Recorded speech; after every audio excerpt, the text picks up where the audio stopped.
All right, so just to start off, what do you want to get out of this game at Creighton?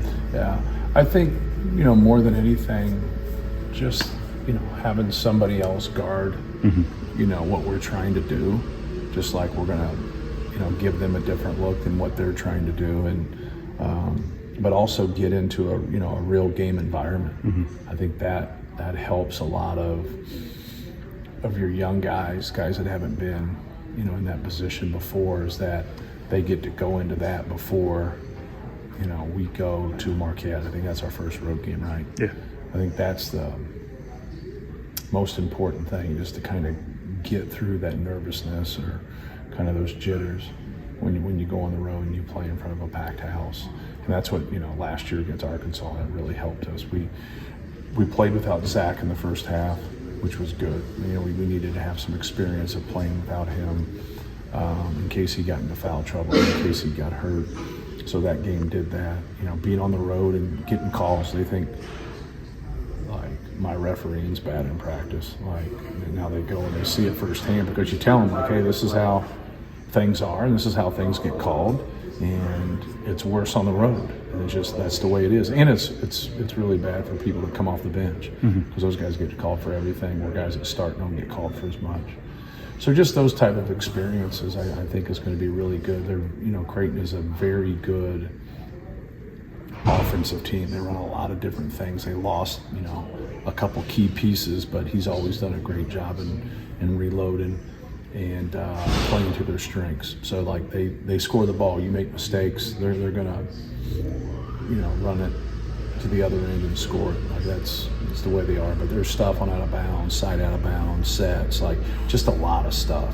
And we're the same way, right? So like I think it's going to really work for both of us, as we kind of not necessarily prepare for them, but just experience, competing against them. Now, you've spent this whole preseason basically mixing and matching lineups. Where have you landed? I haven't really landed anywhere. I like, obviously, Braden Fletch and Trey Kaufman-Wren will start.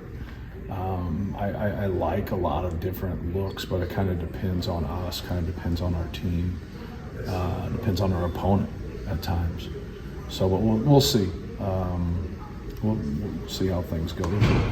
There isn't a great deal of separation on our front line. There's a little bit, but not a great deal. You could go a lot of different ways. It's not anything clear cut.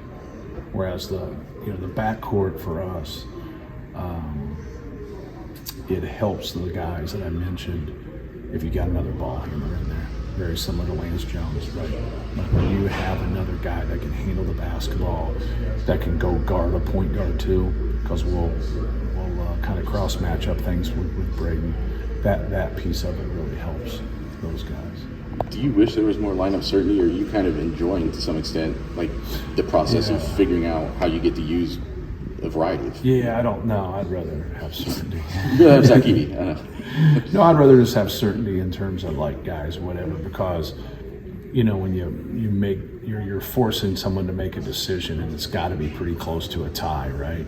Or you wouldn't have to make that decision. When it's clear cut, there's no decision. So yeah, I would prefer it to be the other way, but it's part of it. Like you're kind of at that point, you're kind of picking.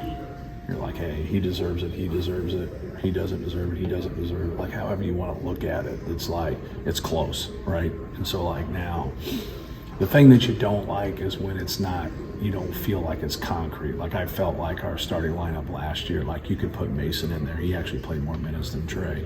So you're talking about 6 guys, right? That, and then obviously people came off the bench, but their minutes didn't get close to those other guys where Mason got our 5th most minutes on our team. So I think that piece of it for us is, we'll just kind of wait and see.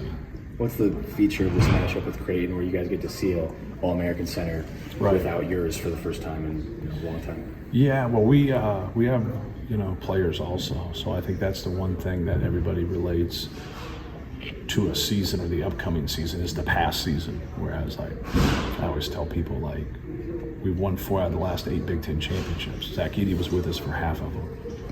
He's a great player. He's a National Player of the Year, but we won before he was here. So sometimes that gets lost in the weeds, because you don't sit back and say, okay, now what are we going to do without Zach?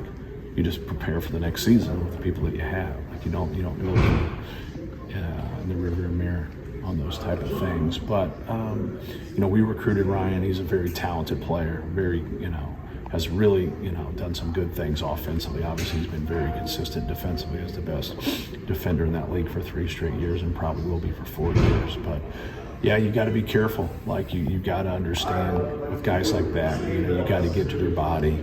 You got to be careful challenging him when he's just sitting there waiting on you. And guys that can block shots like that, you just have to be leery of them and make good decisions. You're going to have redshirt decisions to make at some point. Will you play everybody Saturday?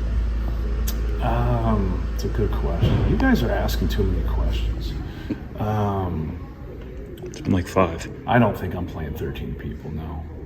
I don't believe so.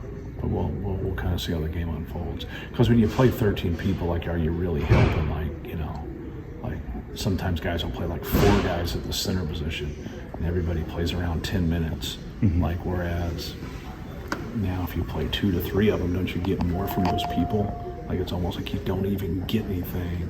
I always say that about players when they get, how do you expect them to be consistent when they get inconsistent minutes, right? So you say, well, I'll play this guy with this lineup or play that guy that lineup, but are they in a good headspace when they play? Mm-hmm. Like, I always worry about that piece of it. But whereas in the NBA, I think it's different because they are professionals and they are older and they all have different experiences, and they understand, like, I might not play these 2 or 3 games, but now this game I'm going to play, and if I do play well, that'll really help me, kind of process it. But you haven't made any decisions yet on that front. I have not.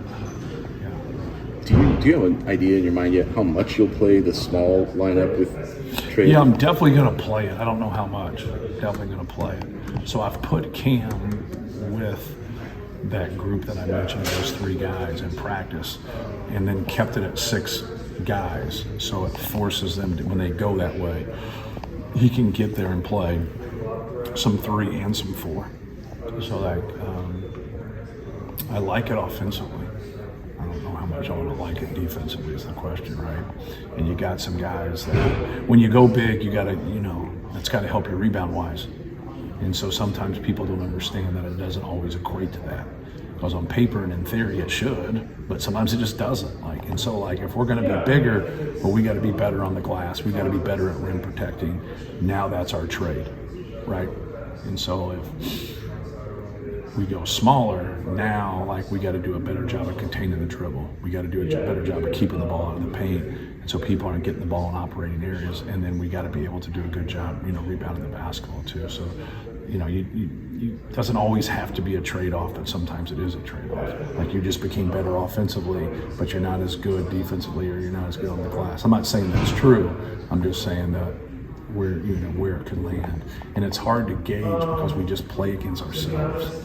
So now you go play 1 game, you're like, oh, this isn't going to work. Well, you don't have enough data, right? Like, you want more data, but you also, as you get into games that count, you don't want your experiment sometimes to lead to a loss.